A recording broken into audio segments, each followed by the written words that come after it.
Shalom, shalom tout le monde. Que la paix et la grâce de notre Seigneur Jésus-Christ soient avec tous. Je me permets encore de venir devant cette caméra pour vous partager un petit message de la part du Seigneur.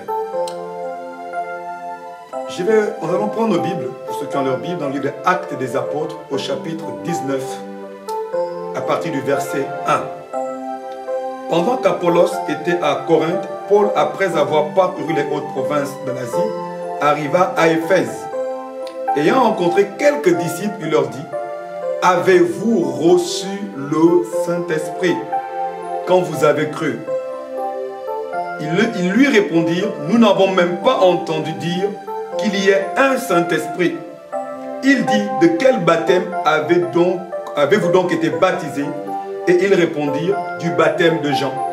Alors Paul dit: Jean a baptisé du baptême de repentance, disant au peuple de croire en lui, en celui qui venait après lui, c'est-à-dire en Jésus. Sur ces paroles, ils furent baptisés au nom du Seigneur Jésus. Lorsque Paul leur eut imposé les mains, le Saint-Esprit vint sur eux et ils parlaient en langue et prophétisaient. Ils étaient en tout environ 12 hommes. Bien-aimés dans le Seigneur, si je peux donner un thème à ce partage: as-tu reçu le Saint-Esprit? As-tu reçu le Saint-Esprit? Ici, c'est l'histoire de l'apôtre Paul qui rencontre des disciples de Jésus. Il n'a pas rencontré les chrétiens. Comme j'aime souvent le dire, Jésus lui-même n'a jamais parlé de chrétiens. L'apôtre Paul rencontre des disciples de Jésus. Et il leur demande: avez-vous reçu le Saint-Esprit? Et ils lui disent qu'ils n'ont même pas entendu qu'il y ait un Saint-Esprit. Voyez-vous, bien-aimés dans le Seigneur, il y a beaucoup de personnes qui croient en Dieu, qui vont dans les églises, qui savent que Dieu existe, qui savent que Jésus existe, qu'il est même ressuscité, mais qui n'ont jamais entendu parler du Saint-Esprit. Ou encore, s'ils ont entendu parler du Saint-Esprit, ils n'ont jamais expérimenté le Saint-Esprit. C'est une anomalie. Parce que Dieu est trinitaire. Dieu est un en trois et trois en un. Dieu le Père, Dieu le Fils, Dieu le Saint-Esprit. Si tu te dis croyant, ou employant un terme que les gens aiment bien, si tu te dis chrétien, normalement, tu dois être né de nouveau. Et si tu es né de nouveau, tu dois avoir le Saint-Esprit. Et si tu as le Saint-Esprit, on peut aller plus loin. Tu dois être baptisé du Saint-Esprit. Bien-aimé dans le Seigneur, la Bible nous dit dans le livre de Romains que celui qui n'a pas l'Esprit de Christ ne lui appartient pas. Bien-aimé, tout le monde ne sera pas sauvé parce qu'on va à l'église. On n'est pas sauvé parce qu'on est membre d'une église. On n'est pas sauvé parce qu'on dit que Dieu existe. On sera sauvé parce on appartient à Christ. Parce qu'on fait partie du corps de Christ. Et on sait que nous appartenons à Christ si nous avons le Saint-Esprit. C'est ce que dit l'Écriture. Celui qui n'a pas l'Esprit de Christ ne lui appartient pas. Et l'Esprit de Christ, c'est le Saint-Esprit. Jésus, avant sa mort, avant son arrestation, il va dire aux disciples: il m'est avantageux qu'il vous est, autant pour moi, il vous est avantageux que je m'en aille au Père. Car alors je prierai le Père et il vous enverra un autre consolateur, le Saint-Esprit. Il dit le Saint-Esprit, l'Esprit de vérité. Il vous conduira dans toute la vérité. Il vous enseignera toutes choses. Bien-aimé dans le Seigneur, si tu te dis enfant de Dieu, tu dois avoir le Saint-Esprit. Tu dois expérimenter la puissance du Saint-Esprit. Pas seulement aller à l'église et que quand l'Esprit de Dieu est et tu tombes. Mais tu dois l'expérimenter individuellement d'abord chez toi. Le Saint-Esprit doit être en toi. Il doit être avec toi et il doit être sur toi. La troisième dimension, c'est celle-là. Le Saint-Esprit sur nous, c'est le baptême du Saint-Esprit. Et je crois que si tu es là ce soir, c'est parce que Dieu veut que tu sois baptisé du Saint-Esprit. Je prie, bien-aimé, qu'à la fin de cette vidéo, la puissance du Saint-Esprit vienne sur toi. Si tu ne parles pas encore langue, que tu sois baptisé du Saint-Esprit et tu vas commencer à parler une langue inintelligible, une langue que tu ne comprends pas toi-même, une langue que tes parents ne comprennent même pas, une langue que tes amis ne comprennent pas. Tu dois être baptisé du Saint-Esprit. Voilà pourquoi le Seigneur m'a mandaté ce soir pour prier avec toi. Mais tu dois d'abord sortir des raisonnements humains. Parce que beaucoup de personnes ne sont pas baptisées du Saint-Esprit, non pas parce que Dieu ne veut pas qu'ils soient baptisés du Saint-Esprit, mais parce que ces personnes raisonnent. Elles sont bloquées, elles sont limitées, elles s'opposent à l'action de Dieu dans leur vie. Elles résistent à l'action de Dieu dans leur vie. Elles empêchent le Saint-Esprit d'agir et d'impacter leur vie. La Bible nous dit que les disciples étaient rassemblés. Ils étaient au nombre de 120 dans une pièce. Dans une pièce que la Bible appelle la chambre haute. La Bible déclare que pendant, en Actes chapitre 2, qu'ils étaient en train de prier, bien-aimés, quelque chose s'est passé. Une promesse va s'accomplir. Parce que Jésus avait dit en Actes chapitre 1 au verset 8, il dit, vous recevrez une puissance, le Saint-Esprit survenant sur vous. Et ce jour, ils sont dans une pièce en train de prier. En attendant cette promesse, ils sont restés à Jérusalem comme le maître leur avait dit. Et pendant qu'ils étaient en train de prier, bien aimé, la Bible déclare que tout à coup, il y eut un vent. Il y eut un bruit comme un vent impétueux. Et des langues descendaient sur eux et se posaient sur eux comme des langues de feu. Alléluia. Et la Bible déclare que soudainement, ils se mirent à parler en d'autres langues selon ce que l'Esprit leur donnait d'exprimer. Leur vie a été impactée. À partir de ce jour, ils ne furent plus les mêmes personnes. À partir de ce jour, ils ont été, eux qui étaient des disciples apeurés, des gens qui se cachaient, des gens qui avaient peur d'être arrêtés par les pharisiens, des gens qui avaient peur d'être arrêtés, d'être envoyés en prison, d'être lapidés. Tout d'un coup, ils sont sortis. Ils sont allés dans les villes. Ils parcouraient maintenant la cité. Ils étaient remplis de courage. Ils étaient remplis des ailes. C'était de nouvelles personnes. Parce que le feu de Dieu était venu en eux. Parce que le feu de Dieu était venu en eux. Ils n'étaient plus les mêmes. Bien-aimés, il te faut le feu. Il te faut le feu. Mais pour avoir le feu, as-tu d'abord le Saint-Esprit? Le Saint-Esprit, je vais un peu titiller quelques-uns. Le Saint-Esprit, excusez-moi, n'est pas dans un objet, n'est pas dans une croix. Le Saint-Esprit est l'Esprit de Dieu. Le Saint-Esprit n'est pas contenu dans une chaîne, dans une bague ou dans quoi, je ne sais. Parce qu'il y a des personnes qui malheureusement sont encore dans l'idolâtrie. Pensent que Dieu est dans un morceau de bois. Pensent que Dieu est dans une statue. Non, Dieu n'a pas besoin de statue pour agir ou se manifester. Dieu a besoin d'un homme comme toi et moi. La Bible déclare que nous sommes, ceux qui l'ont déjà reçu, le temple du Saint-Esprit. La Bible déclare que nous sommes l'habitation de Dieu. Dieu n'est pas dans un objet, mon ami bien-aimé. Dieu n'est pas dans une statue. Cette statue, elle a été fabriquée par un homme comme toi et moi. Elle est sortie d'une usine de fabrication. Si l'usine tombe en panne, alors comment tu fais? Donc Dieu n'existe plus. Si l'usine là tombe en grève, donc Dieu n'existera plus pour toi. Voilà pourquoi tu ne dois pas compter sur la statue. Voilà pourquoi tu ne dois pas compter sur une chaîne, sur une bague ou sur je ne sais quel objet sur lequel tu t'appuies. Nous devons nous appuyer d'abord sur l'Esprit de Dieu.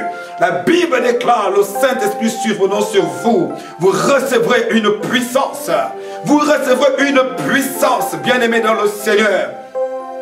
Quand tu as l'Esprit de Dieu, tu rentres en connexion avec le Père. Quand tu as l'Esprit de Dieu, tu peux commencer à entendre Dieu continuellement tous les jours. Quand tu as l'Esprit de Dieu, tu commences à comprendre ce livre-là, la parole de Dieu.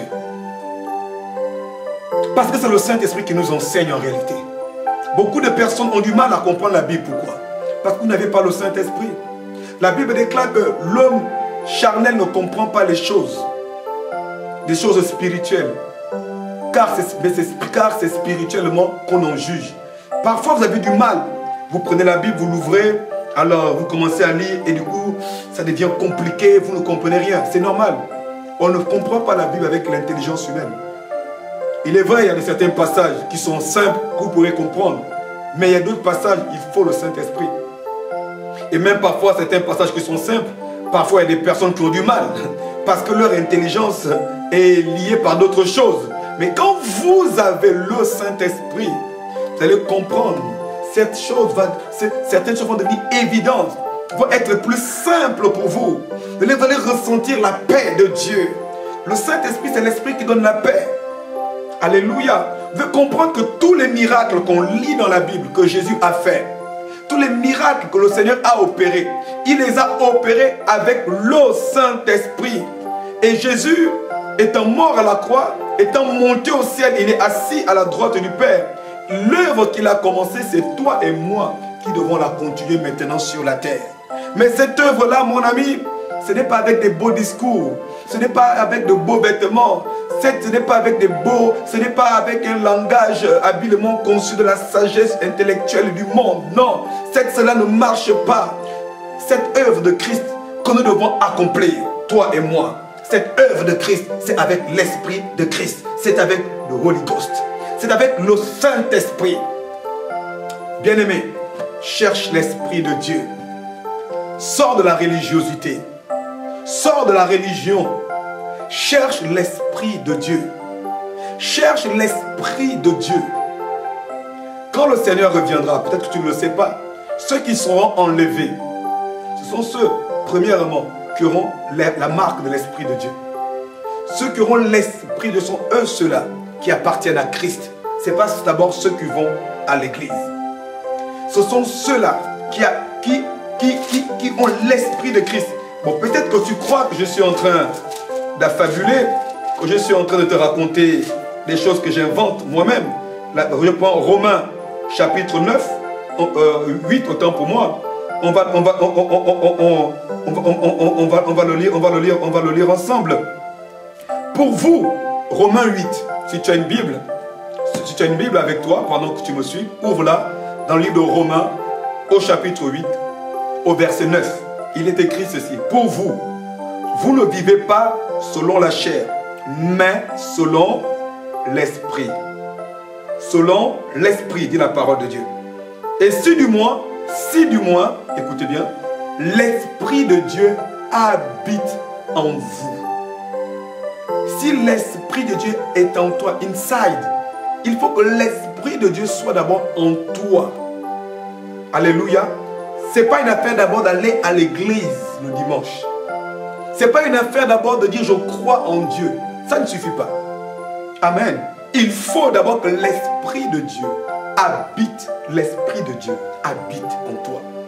L'Esprit de Dieu habite en toi, en vous. Et il dit, écoutez bien la suite, si quelqu'un, j'espère que vous avez vos Bibles, parce que vous allez peut-être croire que j'invente. Si quelqu'un n'a pas l'Esprit de Christ, il ne lui appartient pas. Si quelqu'un n'a pas l'Esprit de Christ, écoutez-moi bien, il ne lui appartient pas. Ce n'est pas une affaire d'être gentil. Ce n'est pas une affaire, je n'ai jamais volé. Ce n'est pas une affaire, non, je suis gentil, je suis belle, je suis beau. Non, moi je ne provoque personne. Il faut, toutes ces choses, ces vertus, elles sont bonnes. Dieu les encourage et Dieu les approuve. Mais, ça ne fait pas de toi que tu appartiens à Christ. C'est quand tu as d'abord l'Esprit de Christ que tu commences à appartenir à Christ. L'Esprit de Christ, le Saint-Esprit, c'est notre carte d'identité céleste, spirituelle, qui fait de nous que nous sommes des enfants de Dieu. Ce n'est pas l'appartenance à une église, à une dénomination, pentecôtiste, catholique, protestant, quoi d'autre, adventiste, église du 7e jour, etc. Enfin, je vous laisse terminer la suite, il y a tellement de dénominations. Ce qui fait que tu es enfant de Dieu, c'est parce que tu as le Saint-Esprit. C'est parce que tu as le Saint-Esprit. C'est ce qui fait de toi et moi que nous sommes enfants de Dieu à la base. Ce n'est pas même pas parce que tu as une Bible. Ce n'est pas parce que tu fais le signe de croix. Ce n'est pas parce que tu... Je ne sais pas, s'il vous plaît. Je suis venu ici pour t'aider, pas pour t'embêter. Cherche le Saint-Esprit. Aspire à avoir le Saint-Esprit. Aspire à être rempli du Saint-Esprit. et aspire à être baptisé du Saint-Esprit. Aspire à être baptisé du Saint-Esprit. Voilà, en quelques mots, c'est ce que je voulais te dire dans cette petite vidéo. Maintenant, est-ce que tu es prêt à être baptisé du Saint-Esprit? Est-ce que tu es prêt à être rempli du Saint-Esprit, toi qui me suis? Est-ce que tu es prêt à être visité par la puissance du Saint-Esprit? Est-ce que tu es prêt? Si tu es prêt, lève les mains là où tu es. Le Saint-Esprit va te visiter. Je vais prier maintenant parce que Dieu veut t'impacter. Le Seigneur des rois de gloire veut t'impacter. Dieu veut susciter une génération d'hommes et de femmes embrasés par son esprit. Dieu veut susciter une génération d'hommes et de femmes embrasés par son esprit. Pas de religieux, pas de bons parleurs, pas de bons discoureurs, mais des hommes et des femmes qui sont investis et animés de la puissance du Saint-Esprit. Et si tu me suis ce soir, je crois que ce n'est pas en vain, parce que tu en fais partie. Si tu me suis aujourd'hui, que ce soit le matin ou le soir, parce que tu en fais partie, tu es le choix de Dieu. Dis d'abord avec moi, les mains levées, dis je suis le choix de Dieu. Dis je suis le choix de Dieu. Dis une troisième fois, je suis le choix de Dieu. Alléluia. Même si tu es déjà rempli ou tu parles déjà en langue ou tu es déjà baptisé du Saint-Esprit, peu importe, même si tu ne parles pas en langue, toi aussi tu as besoin d'être renouvelé, d'être restauré par la puissance du Saint-Esprit. Dieu veut faire quelque chose dans ta vie. Alléluia. Dieu veut faire quelque chose dans ta vie, mon frère, ma soeur. Dieu veut te faire du bien aujourd'hui. Père, béni soit ton Saint-Nom. Merci pour tes enfants qui sont connectés maintenant. Béni sois-tu, Père, pour toutes ces personnes que tu as rassemblées pour qu'ils suivent cette vidéo. Tu es le maître des temps et des circonstances. Maintenant, Père, accomplis ta promesse. Accomplis ta promesse. Accomplis ta promesse. Que l'onction du Saint-Esprit les touche maintenant. Recevez l'impactation du Saint-Esprit, peu importe là où vous êtes. Que l'onction de Dieu se déploie sur vous maintenant. Recevez-la. Recevez-la. Recevez-la.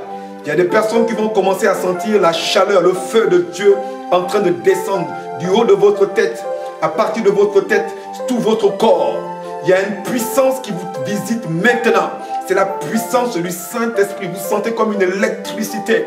D'autres personnes sentent comme un froid, comme un vent, comme s'ils sont enveloppés par une présence. C'est la puissance du Saint-Esprit qui descend. Elle vient sur vous. D'autres vont commencer à sentir comme quelque chose monter, comme des balbutiements, comme si vous devez dire quelque chose. L'Esprit de Dieu est en train de te remplir. L'Esprit de Dieu est en train de se saisir de vous. Maintenant même, recevez la grâce de Dieu. Recevez la grâce de Dieu. Recevez la puissance de Dieu. Recevez l'onction de Dieu. Recevez le feu de Dieu. Recevez la grâce. Recevez le feu de Dieu. Au nom puissant de Jésus. Au nom de Jésus. Seigneur, agis puissamment, agis puissamment. Touche tes enfants, touche ton peuple, touche-les. Manifeste ta puissance, manifeste ta grâce. Et que leur vie ne soit plus jamais les mêmes. Que leur vie ne soit plus jamais les mêmes. Que le feu de Dieu soit avec eux. Que le feu de Dieu, tu as dit, tu fais des vents tes messagers et des flammes de feu tes serviteurs. Seigneur, cette génération de feu, cette génération embrasée que tu as promise, que maintenant il s'élève, qu'il s'élève, qu'il s'élève, qu'il s'élève, qu'il s'élève, et qu'il s'élève, qu'il proclame que tu es le roi de gloire. Au nom puissant de Jésus. Merci Père. Merci Père pour ce que tu as fait. Merci pour toutes ces personnes qui sont en train d'être remplies, qui parlent en d'autres langues maintenant. Ces personnes qui sont en train d'être guéries. Ces personnes qui sont en train d'être délivrées. Ces personnes qui sont en train, Seigneur, de recevoir le toucher de ta grâce au nom de Jésus. À toi soit toute la gloire, Père. Merci pour ta fidélité. Maintenant, si tu as été visité par le Saint-Esprit, tu sens que tu tu es emporté par le vent de l'esprit, continue de prier. Ne t'arrête pas de prier, continue de prier, continue de prier, continue de prier, continue de prier, continue de prier. Prie avec moi, prie maintenant, prie le Seigneur. Prie, continue de prier, rends grâce à Dieu, rends grâce à Dieu. Commence à rendre grâce à Dieu pour ta vie. Commence à rendre grâce à Dieu pour ce jour. Commence grâce à Dieu pour ce qu'il vient de faire. Commence à rendre grâce à Dieu pour ton témoignage. Commence à rendre grâce à Dieu pour tes amis, pour ton église si tu as une église, pour ta famille, pour ton pays. Commence à rendre grâce à Dieu pour son amour. Commence à rendre grâce à Dieu. Rends grâce d'abord à Dieu. Rends grâce à Dieu. Rends grâce à Dieu. Proclame-lui des merveilles. Proclame des merveilles de que Dieu, des merveilles de Dieu. Bénis le Seigneur. Il y a des personnes, me dit le Saint-Esprit, qui sont affectées par le don de prophétie. Maintenant, in the name of Jesus Christ, receive it. Il y a des gens qui sont affectés par le don d'interprétation des langues. Il y a des gens qui sont affectés par la diversité des langues. Il y a des personnes qui sont affectées par les dons de l'Esprit de Dieu. Au travers de cette caméra, à cause de la puissance de l'onction de Dieu qui est répandue, les gens reçoivent les dons du Saint-Esprit maintenant. Les gens reçoivent les dons du Saint-Esprit maintenant. Les gens reçoivent la force, la puissance de l'Esprit de Dieu. Il y a des hommes et des femmes qui se lèvent avec une nouvelle âme, avec un nouveau courage, avec une nouvelle conviction, pour témoigner de la grâce de Dieu. Toutes les choses qui étaient impossibles dans ta vie, ta vie de prière va changer. Toi qui priais 30 secondes, toi qui cherchais les mots dans la prière, maintenant tu ne vas plus chercher les mots dans la prière. Toi qui hésitais à évangéliser, toi qui avais peur pour témoigner, c'est terminé. Toi qui priais pendant 10 minutes, ta prière va être plus longue. Tu vas prier 30 minutes, tu vas prier 45 minutes, tu vas prier 1 heure, 2 heures, 3 heures. Tu vas prier Marakababa, tu vas prier toute une nuit. Maintenant, recevez la grâce de Dieu. Mighty Lord, thank you Jesus Christ. Recevez la puissance de l'esprit de vie.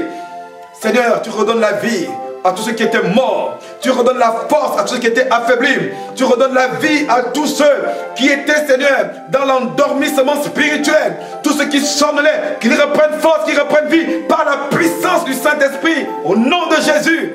Thank you, Lord. Merci, Seigneur, pour ta fidélité. Tu es bon et tu es merveilleux, Seigneur. Je vais te bénir, Père. Je vais t'élever, Roi de gloire. Qui est comme toi, Père? Qui est comme toi, Jésus? Merci, Saint-Esprit. Merci, Seigneur. Merci pour ces moments. Merci pour ces moments. Merci pour ces moments. Que ton nom soit loué, Père. Alléluia. Merci, Saint-Esprit. Merci, Père. Que Dieu vous bénisse. Que Dieu vous bénisse. Comme j'aime toujours le dire, il n'est pas bon de rester à la maison. Quelles que soient les déceptions que vous avez pu avoir. Je reviendrai peut-être un de ces quatre faire une exhortation sur ce point. Cherche une assemblée. Cherche un endroit où Jésus-Christ est glorifié et là où il y a le Saint-Esprit. Cherche un endroit où Jésus-Christ est glorifié et où il y a le Saint-Esprit. Ne cherche pas seulement un endroit où il y a du monde. Non. Ne cherche pas seulement un endroit où il y a la foule ou parce que c'est beau, c'est bien décoré, c'est connu. Non. Dieu n'est pas forcément dans la foule. Dieu veut que la foule soit sauvée. Mais Dieu n'est pas toujours forcément dans la foule. Je prie que Dieu vous conduise dans une assemblée. Vous n'êtes pas obligé de venir chez nous. Non. Si j'ai fait cette vidéo, ce n'est pas pour ça. Cherche une église. Dieu ne veut pas que tu restes à la maison. Une personne qui me suit, tu as été blessé. Tu as été blessé déçu par les églises, par les pasteurs, et tu as décidé de ne plus aller dans aucune église. C'est pour toi cette parole. Premièrement, pardonne. Deuxièmement, ce n'est pas le bon choix. Dieu ne te veut pas à la maison. Parce que pendant que tu es à la maison, tu es en train de bloquer ta destinée. Tu es en train de bloquer le plan de Dieu pour ta vie. Dieu te dit, cherche une assemblée. La Bible déclare, il est doux et agréable que les frères de demeurer ensemble. Cherche une assemblée. Cherche une assemblée. Si tu n'es pas sûr, ne te presse pas de t'engager dans l'assemblée où tu iras. Je prie que le Saint-Esprit lui-même te parle et qu'il t'oriente. Peut-être que l'assemblée n'est pas à côté. Peut-être qu'elle est loin. Mais sois obéissant au Saint-Esprit. Car l'obéissance vaut mieux que le sacrifice. Reçois la paix. Que tu sois guéri de ces blessures. Que tu sois guéri, ma soeur. Que tu sois guéri, c'est une femme. Que tu sois guéri. Cette parole est spécifiquement pour une femme. Mais si un homme aussi la suit, sur cette parole et que tu es concerné aussi, si tu es un homme, frère, pareillement, Marakamaya, lève-toi, lève-toi, lève-toi, quitte la maison, quitte la maison. Tu es un instrument de Dieu. Tu bloques le plan de Dieu pour ta vie. Tu bloques le plan de Dieu pour ta vie. Merci Père. Si tu es là aussi et que tu as des problèmes au niveau de ta tête, je ne m'arrêtais pas là. Mets la main sur ta tête. Tu as des maux de tête. Tu as souvent des céphalées. Mets la main sur ta tête. Père, je prie pour ce frère ou cette soeur qui est concerné par cette parole. Père, c'est toi qui guéris. C'est toi qui délivres. Ta main n'est pas trop courte pour sauver. Maintenant, reçois la guérison. Reçois la délivrance au nom de Jésus. Reçois la guérison. Reçois la délivrance. Que cette douleur qui te tourmentait quitte ta tête maintenant. Au nom puissant de Jésus-Christ. Merci Seigneur. Merci Seigneur pour la paix. Merci pour la restauration de tes enfants. Alléluia. Que toute la gloire soit rendue à Dieu. Jésus-Christ vous aime. Et Jésus-Christ revient bientôt. Soyez bénis. Que la grâce et le bonheur de notre Seigneur Jésus-Christ vous accompagnent tout au long, tous les jours de votre vie. Amen.